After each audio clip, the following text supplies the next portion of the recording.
Assalamualaikum warahmatullahi wabarakatuh. Kami dari kelompok 11 akan mempresentasikan tentang demokrasi ekonomi dan globalisasi ekonomi. Sebelumnya, perkenalkan anggota kelompok kami. Saya Adelina Elok Prasasti, NPM 073. Saya Rizwa Diastika, NPM 008. Perkenalkan, nama saya Siti Nurjanah, nomor NPM 023. Saya Diayu Karismastianing Putri, nomor NPM 191872030338 dari Prodi Pendidikan Ekonomi 3A. Perkenalkan, nama saya Titandia Maharani Juliananta, NPM 191872033030 dari Prodi Pendidikan Ekonomi 3A. Demokrasi ekonomi adalah filsafat sosial ekonomi yang menganjurkan penggantian kekuasaan pembuatan keputusan dari manajer korporasi dan pemegang saham korporasi ke kelompok pemegang saham publik yang lebih besar, termasuk di dalamnya pekerja, pelanggan, penyaplai, lingkungan sekitar, dan publik luas. Demokrasi ekonomi terkait erat dengan pengertian kedaulatan rakyat di bidang ekonomi. Demokrasi Indonesia dikaitkan dalam pasal 33 ayat 1 menjadi dasar demokrasi ekonomi Indonesia, di mana perekonomian disusun berdasar atas asas kekeluargaan. Demokrasi ekonomi dalam Undang-Undang Dasar 1945. Salah satu tujuan nasional bangsa Indonesia adalah memajukan kesejahteraan umum, mencerdaskan kehidupan bangsa, melaksanakan kehidupan yang berkeadilan sosial. Demokrasi ekonomi dan koperasi. Demokrasi ekonomi Indonesia diwujudkan dengan adanya koperasi. Mengapa demikian? Karena koperasi sebagai grup perekonomian tidak berorientasi pada laba. Dan koperasi merupakan usaha bersama atas dasar kekeluargaan. Dari anggota, oleh anggota, untuk anggota. Hal ini erat dengan konsep demokrasi secara utuh. Globalisasi ekonomi. Globalisasi ekonomi adalah peningkatan integrasi ekonomi dan saling ketergantungan ekonomi nasional, regional, dan lokal di seluruh dunia melalui intensifikasi pergerakan barang, jasa, teknologi, dan modal lintas batas.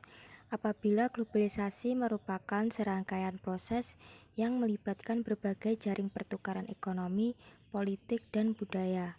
Globalisasi ekonomi kontemporer didorong oleh pertumbuhan informasi yang cepat di semua jenis aktivitas produktif dan pemasaran dan perkembangan sains dan teknologi. Ada 4 aspek globalisasi. Yang pertama, perdagangan. Negara-negara berkembang secara keseluruhan telah meningkatkan kontribusinya atas perdagangan dunia. Bangsa komoditas utama ekspor seperti makanan dan bahan baku yang sering diekspor negara-negara miskin kelihatannya menurun. Kemudian yang kedua, perpindahan modal. Pada tahun 1990-an, perpindahan modal ke negara-negara berkembang sangat tinggi. Bantuan keuangan untuk pembangunan terlihat menurun pada tahun 1990-an, diganti dengan arus dana swasta. Yang ketiga, perpindahan orang. Dalam kasus di Indonesia misalnya, para profesional dari negara-negara tetangga seperti Singapura, Filipina, dan India sudah banyak mengisi posisi-posisi manajerial di berbagai perusahaan lokal. Berbeda dengan Indonesia yang mengirim tenaga manajerialnya ke luar negeri. Yang terakhir, keempat, penyebaran pengetahuan dan teknologi. Pertukaran informasi merupakan sebuah bagian integral yang sering diabaikan dari aspek globalisasi. Pengetahuan mengenai metode produksi, teknik manajemen, pasar ekspor, dan kebijakan ekonomi tersedia dengan ongkos yang murah dan menghadirkan sumber daya yang tinggi bagi negara berkembang. Perwujudan nyata dari globalisasi ekonomi, globalisasi produksi, di mana perusahaan berproduksi di berbagai negara dengan sasaran agar biaya produksi lebih rendah.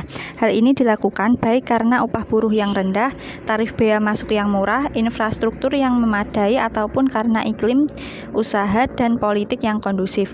dunia dalam hal ini menjadi lokasi manufaktur global. Kehadiran tenaga kerja asing merupakan gejala terjadinya globalisasi tenaga kerja.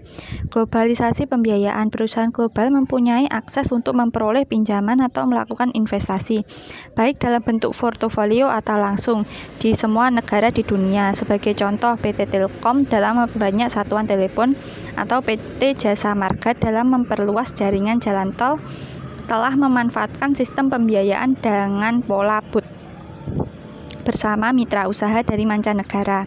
Globalisasi tenaga kerja. Perusahaan global akan mampu memanfaatkan tenaga kerja dari seluruh dunia sesuai kelasnya, seperti penggunaan staf profesional diambil dari tenaga kerja yang telah memiliki pengalaman internasional, atau buruh kasar yang biasa diperoleh dari negara berkembang. Dengan globalisasi, maka human movement akan semakin mudah dan bebas. Globalisasi informasi. Masyarakat suatu negara dengan mudah dan cepat mendapatkan informasi dari negara-negara di dunia karena kemajuan teknologi, antara lain melalui TV, radio, media cetak, dan lain-lain. Dengan jaringan komunikasi yang semakin maju telah membantu meluasnya pasar ke berbagai belahan dunia untuk barang yang sama. Sebagai contoh, KFC, celana jeans Levi's, atau hamburger melanda pasar di mana-mana. Akibatnya, selera masyarakat di dunia, baik yang berdomisili di kota maupun di desa, menuju pada selera global. Globalisasi perdagangan. Hal ini terwujud dalam bentuk penurunan dan penyeragaman tarif serta penghapusan berbagai hambatan non-tarif. Dengan demikian, kegiatan perdagangan dan persaingan menjadi semakin cepat, ketat, dan fair. Dampak globalisasi terhadap perekonomian suatu negara. Secara umum ada 4 wilayah yang akan terpengaruh, yakni yang pertama ada ekspor. Dampak positifnya adalah ekspor atau pangsa pasar dunia dari suatu negara meningkat, sedangkan efek negatifnya adalah kebalikannya. Suatu negara kehilangan pangsa pasar dunianya yang selanjutnya berdampak negatif terhadap volume produksi dalam negeri dan pertumbuhan produk domestik bruto atau PDB, serta meningkatkan jumlah pengangguran dan tingkat kemiskinan. Yang kedua ada impor. Dampak negatifnya adalah peningkatan impor yang apabila tidak dapat dibendung karena daya saing rendah dari produk-produk serupa buatan dalam negeri, maka tidak mustahil pada suatu saat pasar domestik sepenuhnya akan dikuasai oleh produk-produk dari luar negeri. Kemudian, yang ketiga ada investasi. Liberalisasi pasar uang dunia yang membuat bebasnya arus modal antara negara juga sangat berpengaruh terhadap arus investasi neto ke Indonesia.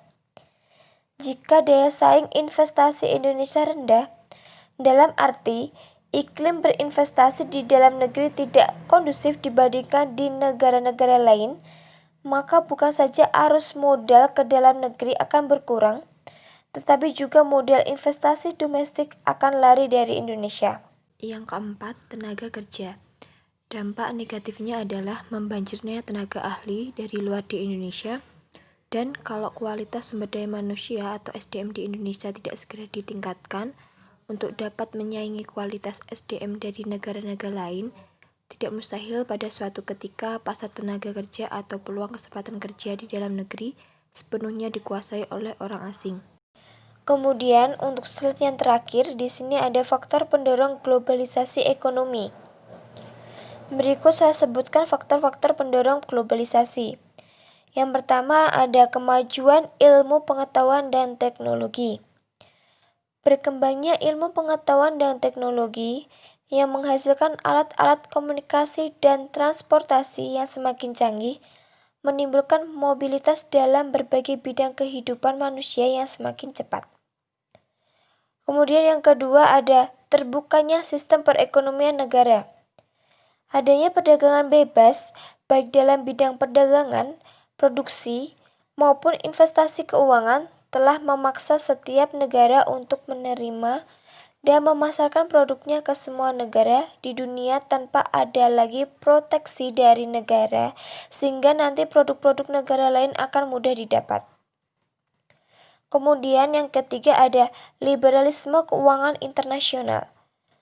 Mengglobalnya keuangan di dunia sangat terkait dengan perdagangan dunia yang menimbulkan saling ketergantungan dalam sistem perekonomian dan keuangan antara negara. Yang terakhir ada dorongan untuk perpindahan antar negara. Semakin besarnya keinginan penduduk dunia untuk melakukan perjalanan atau traveling ke luar negara karena didorong oleh keperluan bisnis dan keperluan lainnya. Hal ini akan mengundang para investor dari negara lain untuk menanamkan modalnya di negara yang sedang berkembang tersebut.